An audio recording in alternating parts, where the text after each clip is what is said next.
Chile no es un país que se recorra, es un país que se resiste. Para entender este pasillo de tierra apretado entre la cordillera más alta y el océano más furioso, no hay que mirar el mapa, hay que mirar las manos de su gente. Son manos que saben que nada es para siempre. En Chile, la mañana huele a leña húmeda en el sur y a tierra seca que espera el milagro en el norte. Pero sobre todo, huele a marraqueta, recién salida del horno.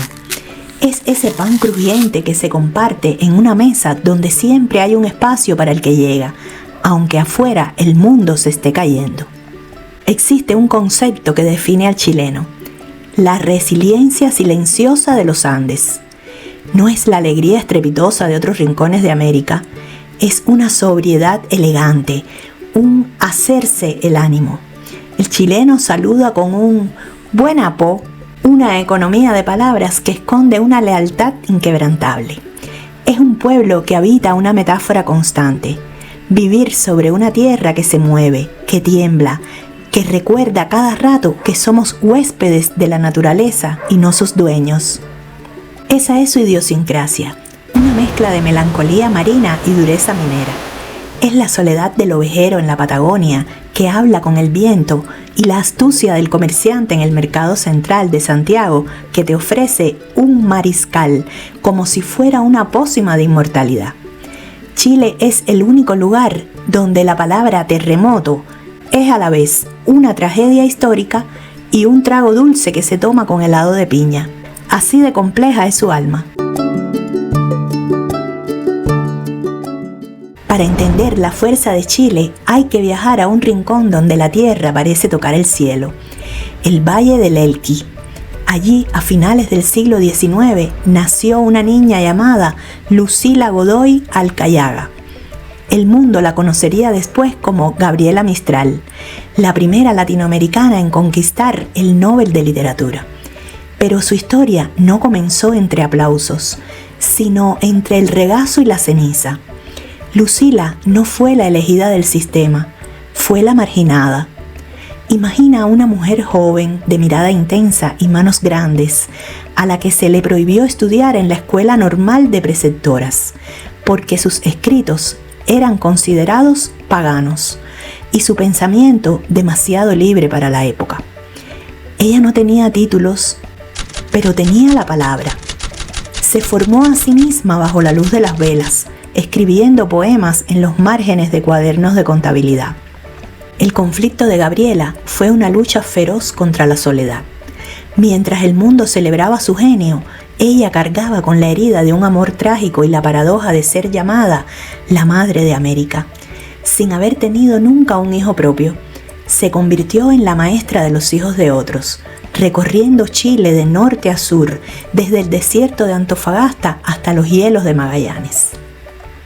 La paradoja es asombrosa. Chile, un país que entonces despreciaba a sus maestros rurales, terminó siendo representado ante el mundo por una mujer que nunca fue aceptada por la academia oficial de su tiempo.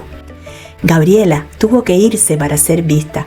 Vivió en el exilio casi toda su vida, amando a su país desde la distancia, transformando su dolor en una pedagogía del amor y la justicia.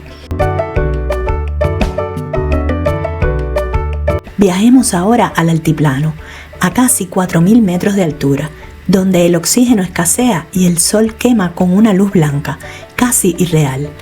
Aquí vive la profesora Rosa. Rosa no tiene una oficina, tiene una escuela unidocente. Una sola habitación de adobe donde enseña a 5 niños de distintas edades, los únicos que quedan en este caserío perdido entre volcanes y salares. La vida de Rosa huele a tiza y a frío de montaña.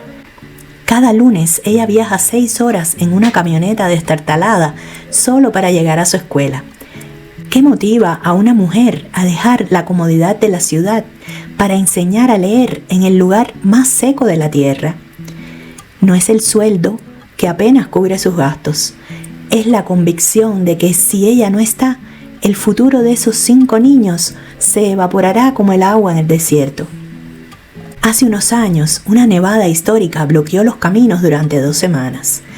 Rosa quedó atrapada en la escuela con sus alumnos, sin calefacción y con pocas provisiones. Transformó la emergencia en la lección más grande de sus vidas. Les enseñó a contar las estrellas, a leer el comportamiento de las llamas en el fogón y a no tener miedo. Cuando finalmente llegó el rescate, los encontraron cantando. Rosa entendió en ese momento lo que Gabriela Mistral escribió décadas atrás, que enseñar es un ejercicio de inmortalidad. En esa pequeña escuela de adobe donde el viento ruge afuera, Rosa es la frontera entre la esperanza y la nada. Ella es el rostro real de ese Chile que no se rinde, que cree en el poder de una pizarra, incluso cuando el mundo parece haberse olvidado de que existen. Chile es también el laboratorio del mundo, un gabinete de curiosidades que desafía la lógica científica. ¿Sabías que en el desierto de Atacama, en un lugar llamado Yungay, la NASA prueba su robot para Marte porque el suelo es prácticamente idéntico al del planeta rojo? Es tan árido que hay zonas donde no se ha registrado una gota de lluvia en 400 años. Pero la muerte allí es una ilusión. En el extremo norte descansan las momias chinchorro. Son las más antiguas de la humanidad, superando a las egipcias por más de 2000 años. Mientras en Egipto momificaban reyes, en Chile el pueblo chinchorro momificaba a sus niños, a sus vecinos, a todos por igual. Una democracia de la muerte que aún hoy nos eriza la piel. Es un país de récord.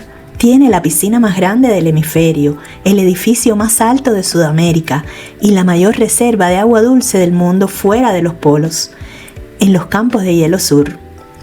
Chile es literalmente el fin del mundo y al mismo tiempo el lugar donde el futuro comienza a mirarse. Al final, Chile es una lección de humildad. Es la prueba de que el ser humano puede florecer en la adversidad más absoluta. Su gente ha aprendido que la patria no es solo el suelo que pisas, sino la mano que sostienes cuando la tierra tiembla.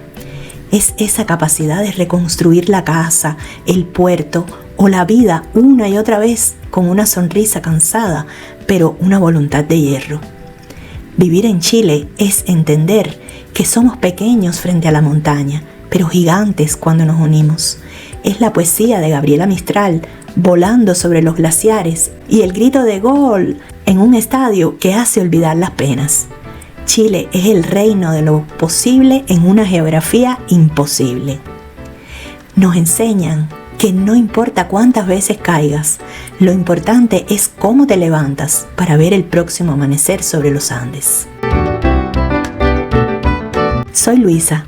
Y si este viaje por el alma de Chile te ha tocado, suscríbete y acompáñame a recorrer el resto de nuestra América.